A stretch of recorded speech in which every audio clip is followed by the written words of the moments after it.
وَلَقَدْ بَعَثْنَا فِي كُلِّ أُمَّةٍ رَسُولًا أَنِ اعْبُدُوا اللَّهَ وَاجْتَنِبُوا الطَّاغُوتَ۔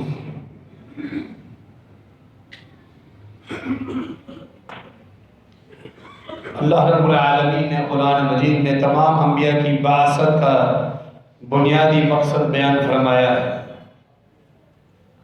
وہ رب العالمین کی توحید ہے۔ تمام انبیاء جن کو اللہ رب العالمین نے شریعت عطا فرمائی، جن کو اللہ رب العالمین نے دین عطا فرمایا، اپنی امت تک وہ اللہ رب العالمین کا پیغام لے کر آئے۔ ہر پیغمبر کی جتنی بھی تعلیمات تھی، احکامات، عبادات، حلال اور حرام کے معاملات،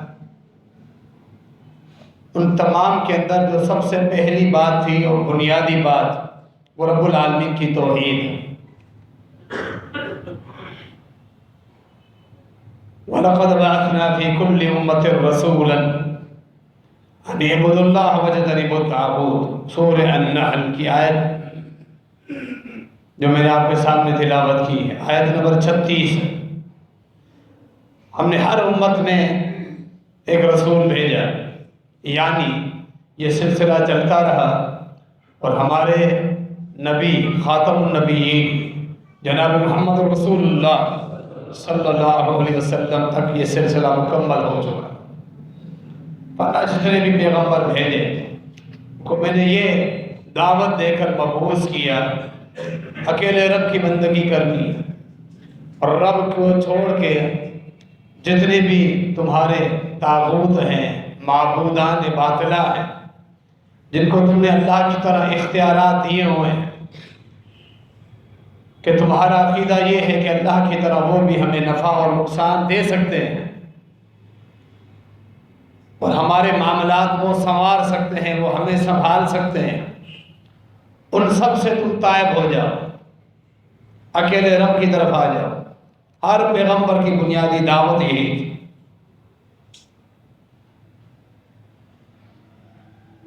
ہر شریعت میں اسی طرح ہمارے دین اسلام میں بنیادی سبق یہی عقیدہ توحید، جس کے بغیر اللہ رب العالمین نے کسی کا ایمان اور عمل قبول نہیں کرنا۔ جو تمام اعمال کی قبولیت کی بنیاد، جو اللہ رب العالمین کی قربتوں کا واحد ذریعہ ہے، جہنم سے نجات کا واحد سبب عقیدہ توحید، جنت کی وراثت کا واحد سبب عقیدہ توحید، کہ اس کے بغیر اللہ رب العالمین نے نہ کسی کا عمل قبول کرنا ہے، نہ ہی آگے وہ جنت کی طرف روانہ ہو۔ جو شرک کرتے ہوئے مر جائے، اللہ رب العالمین نے واضح اعلان فرمایا توبہ نہیں کرتا، اسی شرک میں مر گئے۔ ہاں، زندگی میں اسے شرک سرزد ہوا اور اس نے مرنے سے پہلے توبہ کر لی، توحید پر آ گیا، خاتمہ توحید پر ہے، وہ بھی خوش نصیب، کیونکہ انما الاعمال بالخواتیم، صحیح بخاری کی معروف حدیث۔ رسول اللہ صلی اللہ علیہ وسلم نے ہمیں بتایا ہے قیامت کے دن تم اٹھو گے اپنے ان اعمال پر جن اعمال پر تمہارا خاتمہ ہو۔ توحید پر خاتمہ ہے تو خوش نصیب، شرک کرتے ہوئے مر جائے، توبہ نہیں کی، اللہ رب العالمین نے فرمایا میں اسے معاف نہیں کروں۔ یہ اللہ کی سنت ہے، یہ اللہ کا اصول جو اللہ رب العالمین نے واضح الفاظ میں ہمیں بتا دیے تاکہ ہم ہوشیار ہو جائیں۔ اسی لیے عقیدہ توحید اللہ رب العالمین نے قرآن میں اور اللہ کے رسول صلی اللہ علیہ وسلم نے اپنی تعلیمات میں ٹھوس انداز میں بیان کی، کھلے انداز میں بیان کی، کیونکہ یہ بنیادی ضرورت ہے۔ عقیدہ توحید کے متعلق پورا قرآن کی ہر آیت کا تعلق آپ کو توحید کے ساتھ ملے گا۔ نبی علیہ السلام کی پورے دین کا جو خلاصہ ہے وہ عقیدہ توحید ہے۔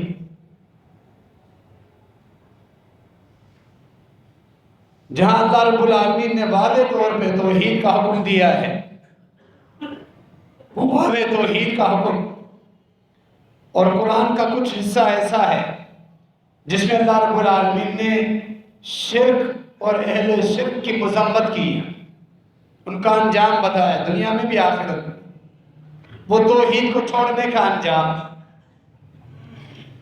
سابقہ انبیاء اور ان کی امتوں کا ذکر ہے، ایمان لانے والوں پر جو انعامات ہوئے وہ توحید کی وجہ سے انعامات ہوئے۔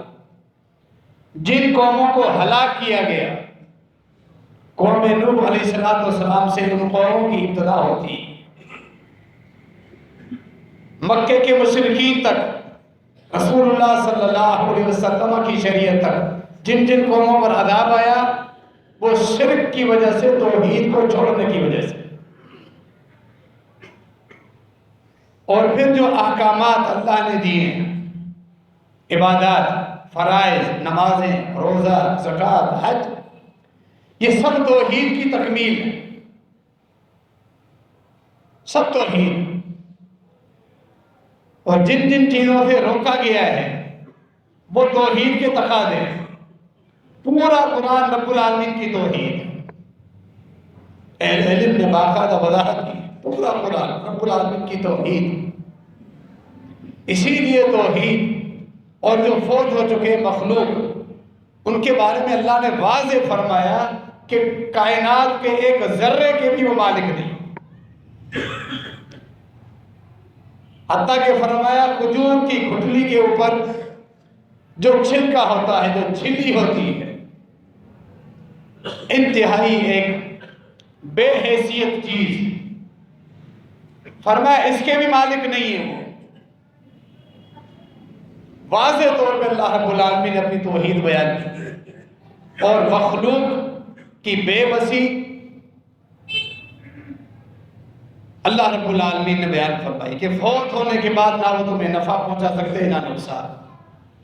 فرمایا جیسا کہ سورہ آل عمران کی ابتدا میں منہ آیات محکمات ہن ام الکتاب و اخر متشابہات، فرمایا اس قرآن میں نے دو طرح کی آیات نازل فرمائی، ایک آیات کی قسم ہے محکم آیات جو اصل کتاب ہے، دوسری متشابہات ہے۔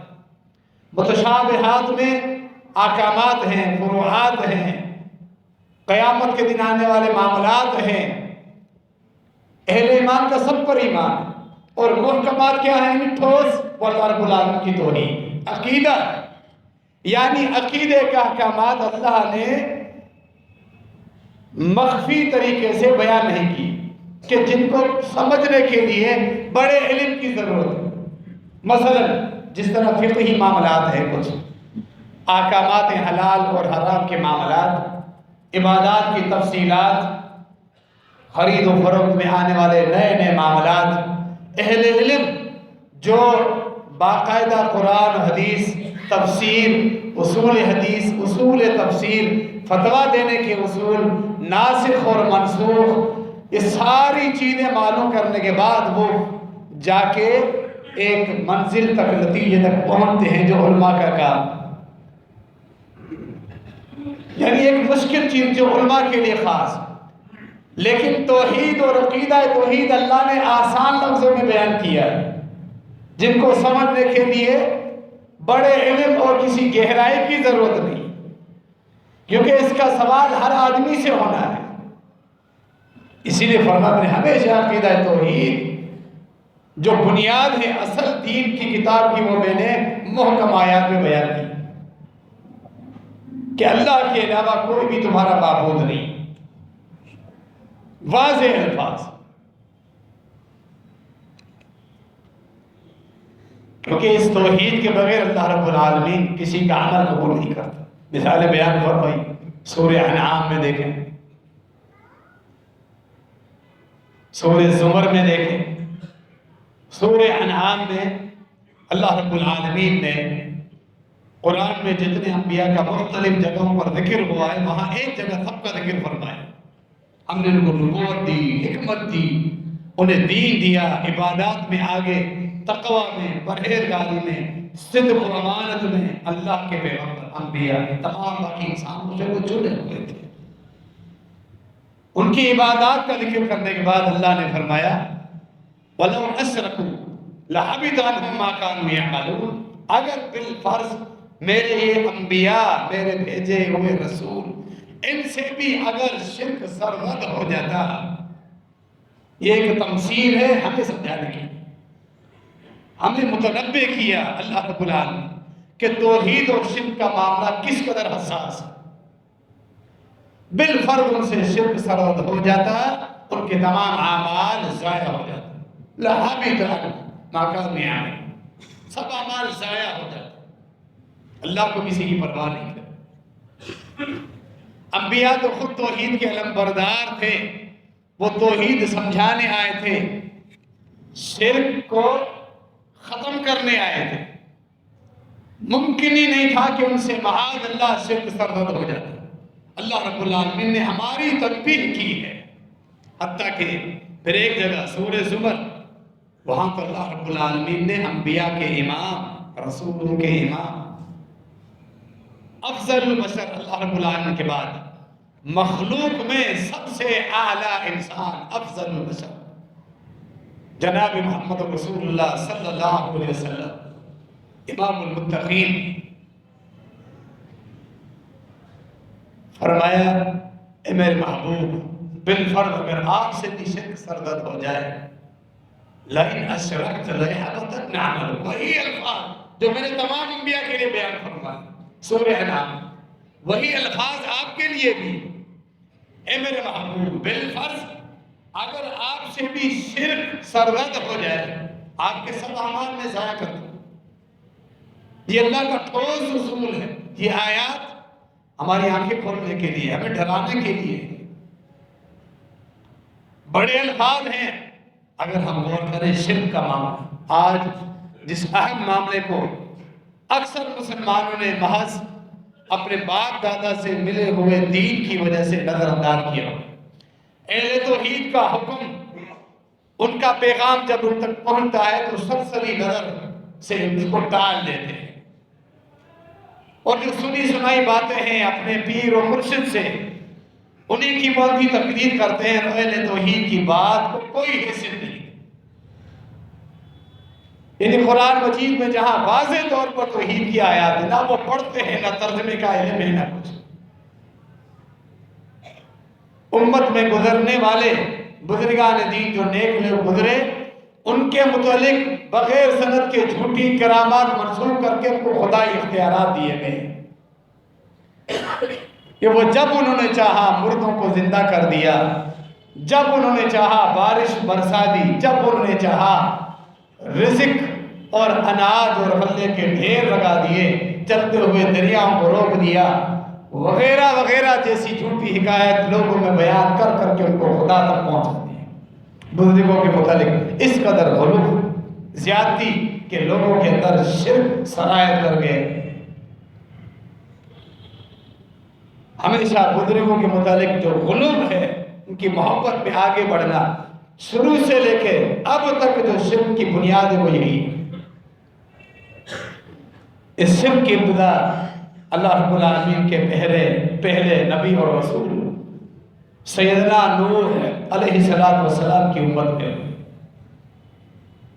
امام بخاری رحمہ اللہ سیدنا عبداللہ بن عباس رضی اللہ عنہ کا قول لاتے سورہ نوح کی تفسیر میں، جب انہوں نے کہا سیدنا نوح علیہ السلام کی دعوت کو اکثر لوگوں نے ٹھکرا دیا، تسلیم نہیں کیا۔ وَقَالُوا لَا تَذَرُنَّ آلِهَتَكُمْ وَلَا تَذَرُنَّ وَدًّا وَلَا سُوَاعًا وَلَا يَغُوثَ وَيَعُوقَ وَنَسْرًا، یہ جو 5 ہمارے معبود ہیں، بزرگ ہیں، ان کو چھوڑنا نہیں، بھلے یہ نوح کتنا ہی زور لگائے کہ تمہارا اپنے باپ دادا کے دین سے ہٹائے، ہم نے نہیں چھوڑنا۔ اس قدر یہ ظالم تھے۔ ود اور یغوث، سواع، نصر، یہ ان کے بزرگ تھے، اور یعوق 5 بزرگ۔ عبداللہ بن عباس رضی اللہ عنہ فرماتے ہیں یہ جب زندہ تھے، ایک دور یہ گزرا، انتہائی نیک تھے، ان کی نیکی کو دیکھ کے، عبادات کو دیکھ کے باقی لوگ بھی اپنی اصلاح کر لیتے تھے۔ امر و نہی پر پابند تھے، نیکی کا حکم دیتے تھے، گناہ سے روکتے تھے۔ معاشرے میں بڑا سدھار، ایک ایک کر کے ایک کے بعد دیگر جب یہ فوت ہوئے، قوم والوں نے محسوس کیا یہ بزرگ چلے گئے، جہاں جن مجلسوں میں یہ واز کرتے تھے ان مجلسوں میں ان کا نام لکھ کے ان کی تختیاں لگا دیتے، یاد تو آتی رہے ہماری اولاد کو نیک بنے۔ شیطان اس طرح آہستہ آہستہ شرک اس مخلوق کے اندر لے کر ہے۔ یہ شرک کی ابتدا تھی، بزرگوں کی محبت میں غلو، یہی شرک کی ابتدا تھی۔ بعد میں دوسری نسل آئی، شیطان نے ان کو یہ الہام کیا۔ شیطان بھی وسوسے ڈالتا ہے، شیطان بھی وحی کرتا ہے، شیطانی وحی شرک کے متعلق۔ آج بھی کتنے ہی مشرکین ہیں قرآن کی آیت اپنے انداز میں پڑھ پڑھ کے شرک کے دلائل دے رہے ہیں، یہ شیطان کی وحی۔ بتایا کہ یہاں ان کے مجسمے لگا دو، پھر ان کے مجسمے پتھر کے مجسمے لگائے گئے۔ پتھر کے مجسمے تھے لیکن اصل قربتیں انہیں بزرگوں کے ساتھ تھی، وہ خالی رکھے گئے یاد دہانی کے دور پہ۔ اس کے بعد تیسری چوتھی جب پشت آئی، بعد والی جب نسل آئی، شیطان نے یہ وحی کی کہ ان کو تو تمہارے باپ دادا پوچھتے تھے، اپنی حاجتیں انہی سے مانگتے تھے، وہ بیماریوں میں شفا انہی سے مانگتے تھے، یہی تمہارے خدا ہیں، یہی تمہارے داتا ہیں، دستگیر ہیں، لجپال ہیں، تمہاری مدد کرنے والے یہی تو ہیں، اولاد دینے والے، بیٹے بیٹیاں دینے والے۔ ان کی پرستش شروع ہو گئی۔ تنسخت العلم، جب صحیح معنی میں علم ختم ہوا اور پھر شرک کی ابتدا ہوئی۔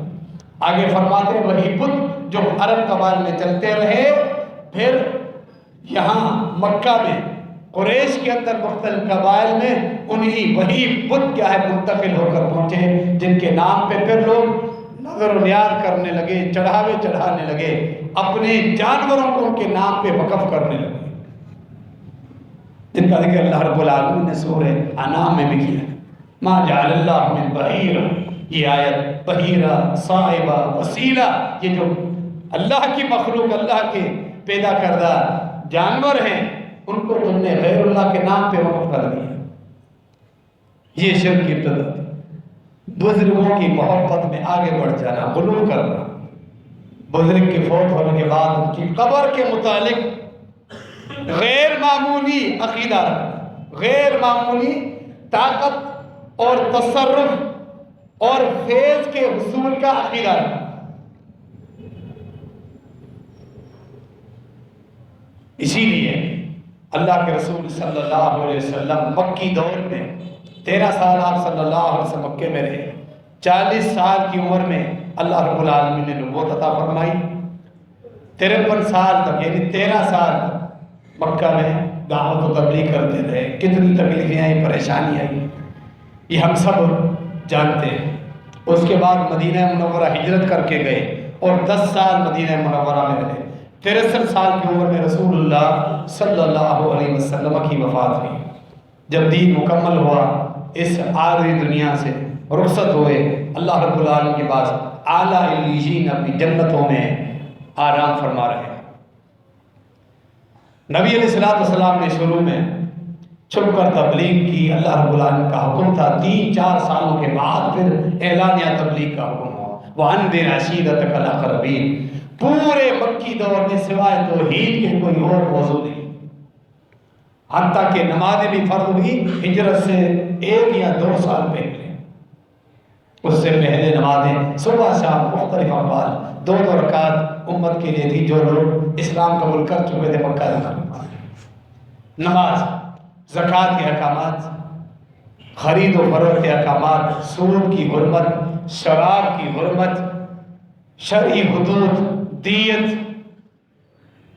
جہاد کے احکامات، نکاح، طلاق، ساری تفصیلات 10 سالہ مدنی دور میں نازل ہوئی۔ 13 سال کے مکی دور میں صرف توحید، سابقہ امتوں کا ذکر، آخرت کا ذکر، قیامت کا، جنت کا، جہنم کا، قیامت کی سختیوں کا، قیامت کے حساب و کتاب کا، قیامت کی ہولناکیوں کا ذکر بھی۔ مکی صورتوں میں آپ کو یہی بولوں، 13 سال صرف توحید۔ جب توحید صحابہ کرام نے مسلمانوں نے سمجھ لی، راسخ اور مضبوط ہو گئے، توحید سمجھ لی، اس کے بعد پھر باقی احکامات، کیونکہ جب تک توحید نہ سمجھے کوئی انسان باقی احکامات سمجھنے کا، عمل کرنے کا، عبادات کرنے کا فائدہ نہیں۔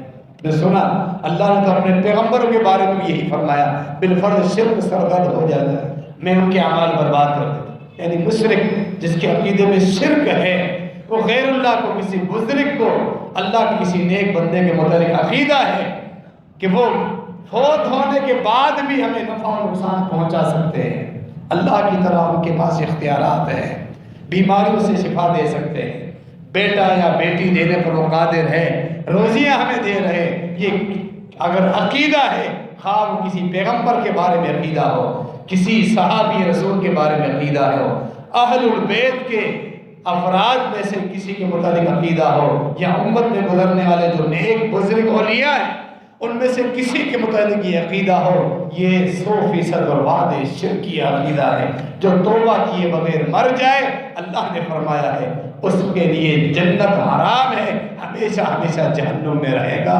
ثم لا يموت فيها ولا يحيا، اس جہنم میں پھر موت بھی نہیں، زندگی بھی ایسی نہیں ہوگی جسے زندگی کہا جائے۔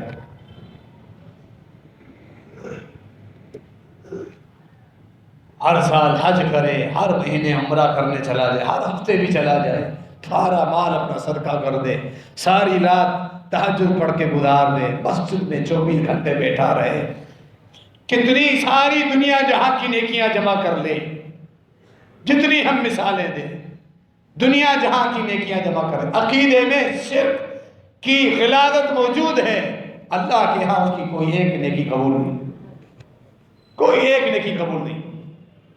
اس کی قبولیت کا جو نام اعمال میں فرشتے نیکیاں لکھنا شروع کرتے ہیں، وہ کھاتا ہی توحید کے بعد کھلتا ہے، توحید کے بغیر نیکیوں کا کھاتا کھلتا ہی نہیں۔ اس قدر یہ اہم معاملہ ہے توحید اور شرک۔ نبی علیہ السلام نے اسی لیے، کیونکہ اس شرک کی ابتدا فوت شدگان کے متعلق غلو کرنے سے ہوئی، کتاب کا تاریخ میں موجود ہے۔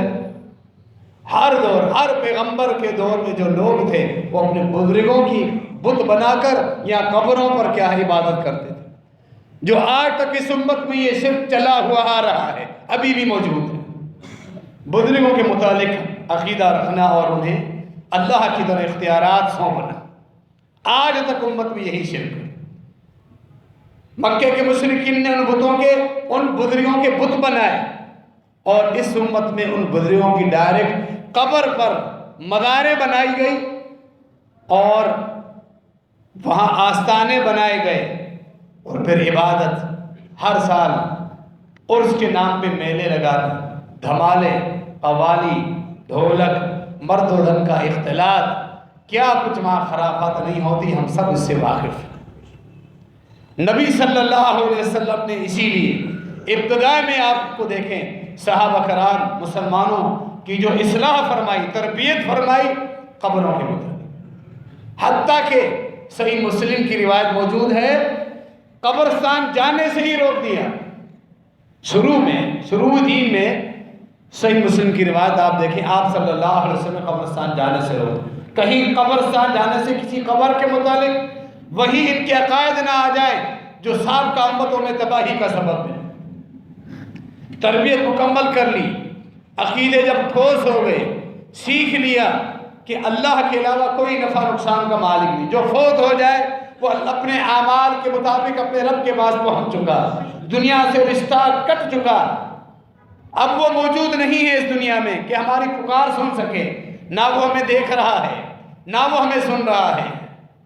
جب یہ عقیدہ سیکھ لیا، فرمایا كنت نهيتكم عن زيارة القبور ألا فزوروها فإنها تذكركم الآخرة۔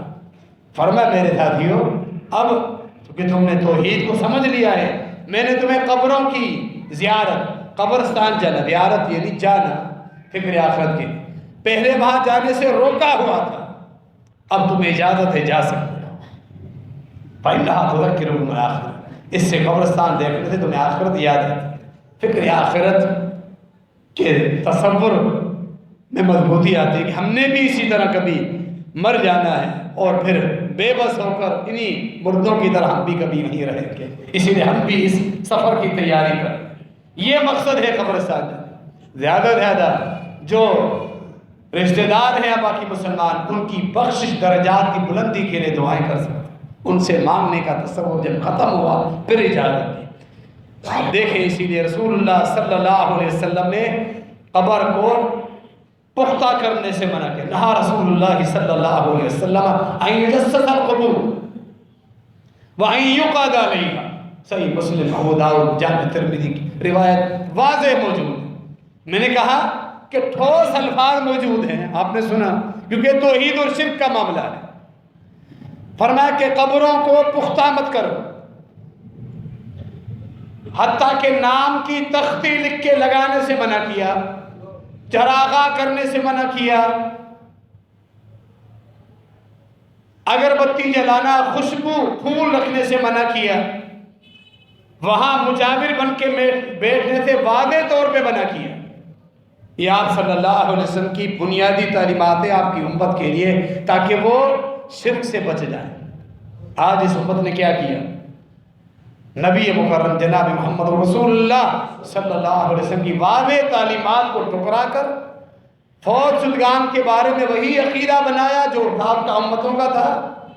ان کی قبروں کو پختہ تو کیا کرنا تھا، قبروں پر باقاعدہ عمارتیں بن گئی، ایسی عمارتیں کہ ان عمارتوں پر کئی ارادی زمین پر قبضہ ہو گیا، عمارتوں کے بہانے سونے کے دروازے، سونے کے چھت، سونے کے فانوس لٹکائے گئے۔ کسی قبر کے متعلق اگر یہ معاملہ آپ کریں گے، آپ نے کیا دعوت دی کہ سب کچھ تمہارا ماوا ملجا، تمہاری مرادیں حاجتیں یہاں پوری ہونی ہیں، یہاں آؤ۔ ٹائلز اور ماربل لگا کے، سنگ مرمر کی خوبصورتی کرا کے، لوگوں کو لیے قبریں پرکشش بنا کے تم نے لوگوں کو وہاں بلایا۔ سب مجاور وہاں ذاتی طور پہ جہاں ان کے لیے جو آنے والے نذرانے ہیں، گدی نشینوں کو جو کچھ مال ملتا ہے، یہ جاہل مرید اور اندھے مسلمان مشرک وہیں جا کے نذرانے دیتے، سب کچھ سمجھتے بزرگ ہماری بگڑی بنا دے گا یہ فوت شدہ آدمی، اور پھر ان گدی نشینوں کی بلڈنگیں بن گئی، انہوں نے اپنی زندگی بنا لی، سجا لی، دنیا کا سب کچھ مل گیا، لوگوں کے عقیدے چھین کے اپنی دنیا ان ظالموں نے بنا لی، اور یہ جاہل انتھی تقلید کر کے اپنی دنیا بھی خراب کر رہا ہے، اپنی آخرت بھی خراب کر رہا ہے۔ آپ صلی اللہ علیہ وسلم کی تعلیمات قبروں کے متعلق کیا ہے؟ کوئی ایک صحیح حدیث صحیح سند کے ساتھ نہیں ملتی، ایک بھی نہیں کہ نبی علیہ السلام نے قبر کو پختہ کرنے کی اجازت دی۔ جو صوفیت اور قبر پرستی کا دین اس قوم میں سرایت کر چکا ہے، کسی اس کے عمائد کسی بڑے سے پوچھو تو صحیح، ہمیں کوئی ایک صحیح حدیث تو لائے، قرآن کی واضح آیت، قبر کو ہم پختہ کر سکتے ہیں۔ عمارتیں بنانا چلو بعد کی بات ہے، سونے کے دروازے لگانا، سونے کے چھت لٹکانا بعد کی بات ہے، محض ایک پختہ اینٹ رکھنے کی تو دلیل دے دو۔ رب کعبہ کی قسم نہیں ہے، کوئی دلیل نہیں۔ یہ صوفیت باپ دادا سے ملا ہوا موروثی دین جس کو چھوڑنا نہیں، اور لوگوں کو تباہ اور برباد کر دیا، شرک نہیں۔ آپ صلی اللہ علیہ وسلم کی تعلیمات کو ان ظالموں نے واضح تعلیمات کو چھوڑ دیا، اور اپنے پاس شرک کے لیے ان کے پاس کوئی دلیل نہیں۔ اللہ رب العالمین نے یہی تو فرمایا، ان الذین تدعون من دون اللہ عباد امثالکم فادعوہم فلیستجیبوا لکم ان کنتم صادقین۔ سورہ الاعراف آیت نمبر 194 اور 195۔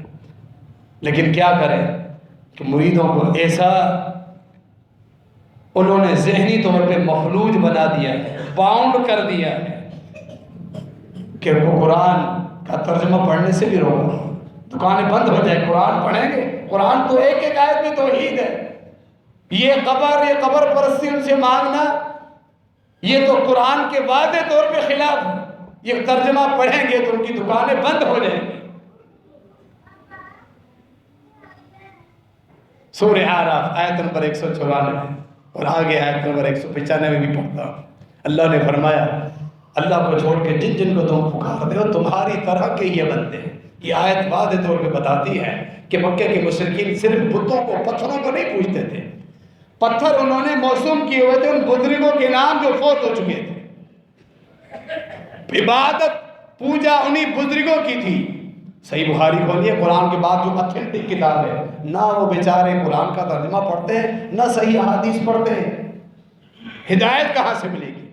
عبداللہ بن عباس رضی اللہ عنہ فرماتے ہیں، فرمایا سورہ النجم میں جو اللہ نے فرمایا افرائیتم اللات والعزیٰ ومناۃ الثالثۃ الاخری، یہ جو بزرگ مشرکین کے بتوں کا نام ہے، لات والعزیٰ اور منات، ان میں سے یہ سب ان کے بزرگ تھے۔ لات جو گزرا ہے یہ حاجیوں کی خدمت کی کرنے میں بڑا معروف اور مشہور تھا، اس نیکی کی وجہ سے لوگ اس کی عزت اور قدر کرتے تھے، نیک اللہ کا ولی سمجھتے تھے۔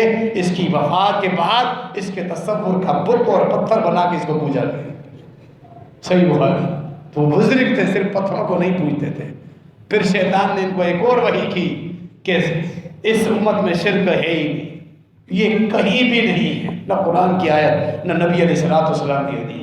ایک حدیث جس میں صحابہ کرام کو نبی علیہ السلام نے خوشخبری سنائی کہ شیطان اب مایوس ہو چکا ہے کہ میری امت میں، کہ جزیرہ عرب میں شرک، صحابہ کرام اس کو بہانہ بنا کے بتا دیا امت میں شرک نہیں ہوگا۔ اس کے نام پہ بزرگوں کو خدا کے اختیارات بھی دے دیے، اللہ کے نام بھی دے دیے، اللہ کی قدرت میں بھی شریک کر دیا۔ اللہ کی طرف جب چاہے وہ می بھی برسا سکتے ہیں، رزق بھی دے سکتے ہیں، اولاد اور بیٹیاں وغیرہ سارے معاملات کر سکتے، پھر بھی کہتے ہیں نہیں شرک یہ نہیں۔ انا للہ و انا الیہ راجعون۔ کس قدر یہ بڑا ظلم نبی علیہ السلام نے شرک سے روکنے کے لیے قبروں کے متعلق اتنے سخت احکامات بیان فرمائے، حتیٰ کہ جس بیماری میں نبی علیہ السلام کی وفات ہوئی، عائشہ رضی اللہ عنہ فرماتے ہیں، صحیح بخاری کے اندر وہ حدیث موجود ہے، آپ فرما رہے تھے لعن اللہ الیہود والنصارى اتخذوا قبور انبیاء مساجد، اللہ کی لعنت ہو یہودیوں پر، عیسائیوں پر، انہوں نے انبیاء کی قبروں کو مسجدیں بنا دی، سجدے کی جگہیں بنا دی۔ فرماتی عائشہ آپ اپنی امت کو ڈرا رہے تھے یحذر ما صنعوا، کہ میری امت کہیں میری قبر کے ساتھ یہ معاملہ نہ کرے، یہی تنبیہ کر کے گئے، میری امت میری قبر کے ساتھ یہ معاملہ۔ اس امت نے کیا کیا؟ اللہ کے نبی صلی اللہ علیہ وسلم کی قبر تک اللہ نے جب ان قبر پرستوں کو، صوفیوں کو دور رکھا، اہل توحید کے حوالے وہ قبر مبارک، روضہ مبارک، حرمین، اللہ نے اس حرمین حرم دونوں کو محفوظ رکھا شرک سے، بدعات سے، خرافات سے۔ ان ظالموں نے اپنے بزرگوں اور باقی فوج شدگان کے متعلق وہی معاملات شروع کر دی، قبریں پختہ ہوئی، آستانے بن گئے اور ان کو بت بنا دیے۔ اللہ کے رسول صلی اللہ علیہ وسلم نے اپنی پوری زندگی جو بنیادی تعلیمات تھی وہ توحید کی ہی تعلیم تھی۔ ہمارے اس ہندوستان اور پاکستان میں بر صغیر میں صوفیت اور قبر پرستی کا تصور، جس میں انہی صوفیوں نے اپنے کچھ پیروں کو بھی اپنے اولیاء قطب الابدال کے نام سے متعین کیا ہوا ہے۔ پیر عبد القادر جیلانی رحمہ اللہ اور باقی جو اولیاء کرام، ان کی ذات کی طرف اہل توحید نہیں جاتے، نہ ہی ان کو برا بھلا کہتے ہیں، صرف اتنا کہتے ہیں کہ وہ اللہ کے نیک بندے تھے، ان کے نقش قدم پہ چلنا، ان کو پوجنا، ان کی قبروں پہ جانا، ان سے مانگنا اور ان کے بارے میں عقیدہ رکھنا، اللہ کے نام دینا، یہ سب شرک اہل توحید کی یہ دعوت۔ یہ سن کر فوراً کہتے ہیں یہ اولیاء کرام کے گستاخ۔ کچھ لوگ ہیں نا تقلید کرنے والے، جب اہل حق ان کو تقلید سے روکتے ہیں، اللہ اور اس کے رسول کی اطاعت کرو، تقلید چھوڑو، وہ فوراً الزام لگاتے ہیں کہ یہ ائمہ کے گستاخ۔ کچھ لوگ ایسے آئے جو اہل بیت کی محبت کے نام پہ غلو کیا، باقی صحابہ کرام کو نیچے کر کے اہل بیت کے افراد، پنجتن کا بھی نام دے دیا، پنجتن پاک کا، اور خدائی اختیارات دے دی۔ اہل حق وہاں بھی آئے، روکا، پھر یہ الزام لگیا یہ اہل بیت کے گستاخ، یہی ان کی پالیسی۔ حالانکہ اگر دیکھا جائے یہ ان کے نزدیک ان کا جو ہے پیران پیر، سب سے بڑے پیر، اور جو سب سے بڑا جاہلیت اور جھوٹی کرامات کھڑی ہوئی ہے شیخ عبد القادر جیلانی رحمہ اللہ کے متعلق کھڑی ہوئی۔ تھوڑا سا اگر ہم تجزیہ کریں جو صحیح سند کے ساتھ ان کی تصانیف ملتی ہیں، الفتح الربانی، الغنیۃ لطالب العلم وغیرہ، وہ جگہ جگہ پر توحید لکھتے ہیں، تقلید کا رد کرتے ہیں، رفع الیدین کا ثبوت دیتے ہیں، ہر معاملے میں کہتے ہیں نبی علیہ السلام کی سنت کو مقدم رکھیں، قرآن کی آیت لکھ لکھ کے سمجھاتے ہیں جو فوت ہو چکا نہ تمہیں نفع پہنچائے گا نہ نقصان۔ یہ ظالم خود انہی کی تعلیمات سے ہی ٹکرا رہا ہے۔ بنیادی بات تو یہ اللہ نے فرمایا هل تعلم له سمیا، اللہ کے جو نام ہیں اللہ کے نام جیسا کسی کا نام نہیں، یعنی جس معنی میں اللہ کے اسماء ہیں باقی مخلوق کے نام ہیں تو وہ اس معنی میں نہیں جو اللہ کے، لیکن ظالموں نے اللہ کے نام بھی دے دی۔ غوث اعظم کا نام، یہ کہتے ہیں نا ہم ان کو خدا نہیں سمجھتے، آپ ان سے یہ کہیں پھر غوث اعظم کا مطلب کیا ہے؟ سب سے بڑا فریاد ہے، یہ خدا ہی بنانا ہے، خدا کی صفت دے دی، اللہ رب العالمین کا نام دے دیا۔ اسی طرح باقی بزرگوں کو کسی کو داتا، کسی کو گنج بخش، کسی کو غریب نواز، سب اللہ کے اختیارات، سب اللہ کی صفات، اللہ کے نام جو فوت شدگان پہ انہوں نے رکھ دیے۔ 5ویں صدی ہجری کے یہ بزرگ عبد القادر جیلانی رحمہ اللہ خراسان تبرستان کے علاقے میں پیدا ہوئے، سمجھدار ہوئے تو گھر والوں سمیت بغداد کی طرف رحلت کرتے ہیں، شفٹ ہوتے ہیں، وہاں منتقل ہو جاتے ہیں۔ نیکی، تقوی، پرہیزگاری، منہج سلف اہل الحدیث اہل توحید میں سے تھے، جو آج تک ان کی کتابوں سے مترسے ہے، واضح جو آپ نے سنا ان کی توحید۔ الفتح الربانی صفحہ نمبر 34 پر لکھتے ہیں مخلوق میں سے کسی کو بھی اللہ کا شریک نہ بناؤ۔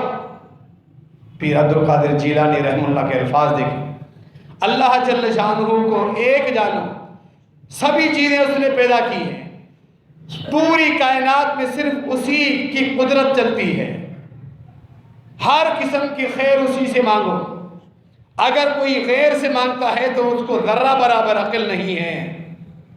کیا چیز ہے جو اللہ کے خزانوں میں نہیں ہے؟ پھر یہ آیت لکھتے ہیں وَإِن مِّن شَيْءٍ إِلَّا عِندَنَا خَزَائِنُهُ، فرماتے ہیں اللہ خود کہہ رہا ہے کہ کائنات کی ایک ایک چیز، ہر چیز کے خزانے ہمارے ہاتھوں میں ہیں۔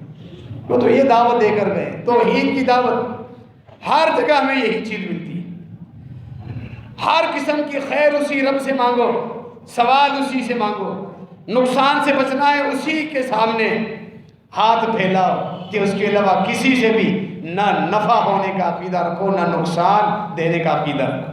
الفتح الربانی صفحہ نمبر 72۔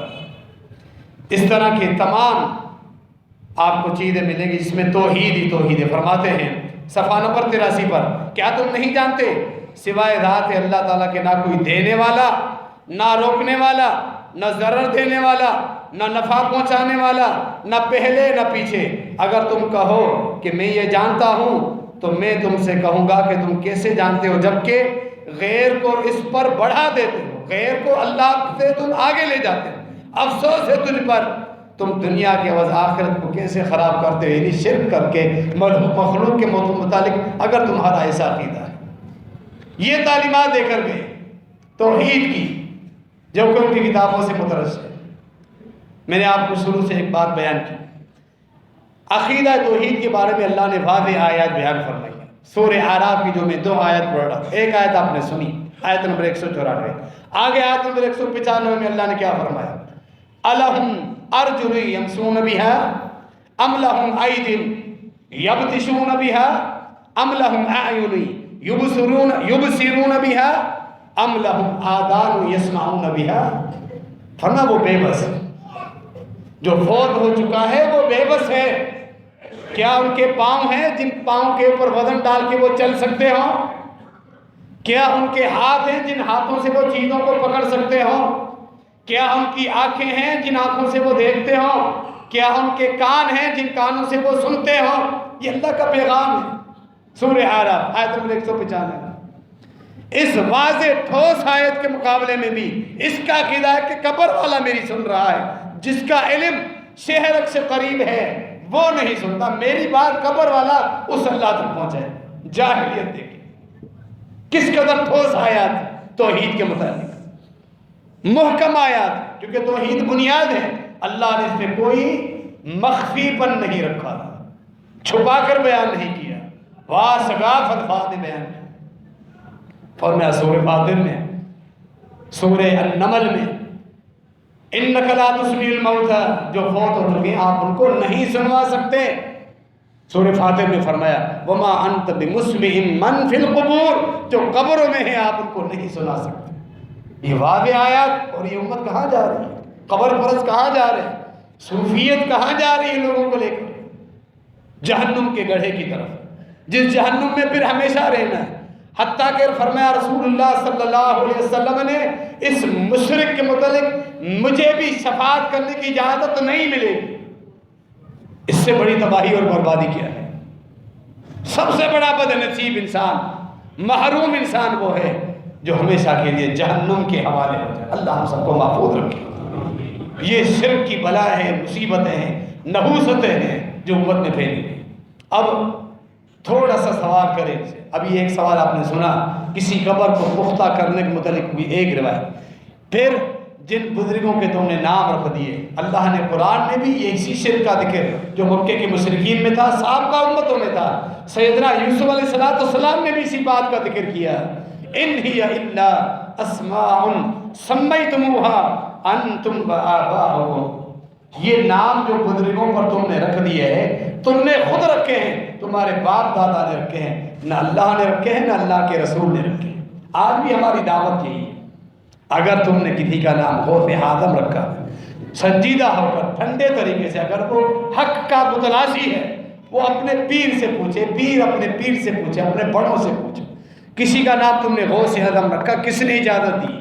اتنا بڑا معاملہ توحید کا، قرآن کی کوئی آیت ہے کہ امت میں ایک ایسا بڑا قطب اور ابدال آئے گا جو تمہارا غوث اعظم ہوگا؟ اللہ کے رسول صلی اللہ علیہ وسلم کی تعلیمات میں سے کوئی ایک روایت حدیث کہ امت میں ایسے ایسے لوگ آئیں گے جو فوت ہونے کے بعد بھی کوئی داتا ہوگا، کوئی غریب نواز ہوگا، کوئی گنج بخش ہوگا، کوئی غوث اعظم ہوگا؟ کہیں بھی نہیں، کچھ بھی نہیں۔ ہوائی باتیں، دھکوسلے، آسرے اور گمان، حکایتیں، قصے، جھوٹی روایات، اور پھر لوگ اسی میں مست ہیں، کہیں بھی نہیں۔ یہی شرک ہے جس کی بے خونی کرنے کے لیے، ختم کرنے کے لیے تمام انبیاء مبعوث ہوئے۔ انبیاء کے ورثہ، اہل حق کی بنیادی دعوت رب العالمین کی توحید کی طرف بلانا ہے۔ اللہ رب العالمین نے شہداء کے متعلق فرمایا انہیں مردہ نہیں کہا، بل احیاء عند ربہم یرزقون، وہ زندہ ہیں۔ آگے کیا فرمایا؟ اپنے رب کے پاس انہیں اللہ رزق دے رہا ہے۔ اب ڈوبتے کو تنکے کا سہارا، دیکھو اللہ نے شہداء کو زندہ کہا۔ انبیاء کا مقام تو شہداء سے بھی بڑا ہے، بالکل بڑا ہے، تو انبیاء زندہ کیوں نہیں؟ اللہ رب العالمین نے فرمایا شہداء زندہ ہے، یہ تو نہیں فرمایا دنیا میں زندہ ہے۔ شہداء زندہ ہے، عام اہل ایمان کے مقابلے میں اللہ نے ان کو عارضی طور پہ جنتیں دے دی، انبیاء بھی۔ اور پھر یہ حدیث پیش کرتے ہیں کہ انبیاء کی قبروں کو، حدیث نہیں، انبیاء کی قبر جسموں کو، مبارک جسموں کو مٹی نہیں کھاتی، صحیح ہے، وہ برزخ میں اپنی قبروں میں جہاں جنت کے باغات بنے ان میں زندہ ہے، دنیا میں تو نہیں۔ بس یہی نکتہ ہے۔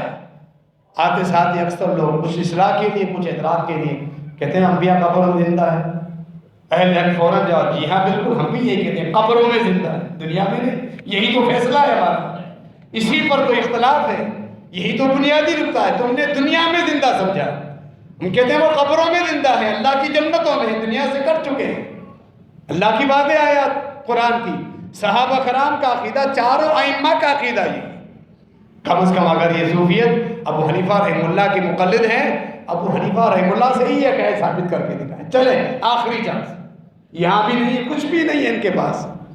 امام ابو حنیفہ رحمہ اللہ کے اگر آپ مقلد ہیں، یہ عقائد ان قبروں کے متعلق امام ابو حنیفہ رحمہ اللہ تعالیٰ سے تو ثابت کر دکھائیں، وہاں بھی نہیں، ٹھوس توحید کے دلائل ملتے ان سے، پھر بھی بزد اپنے آپ کو دباؤ اور بات کرنا۔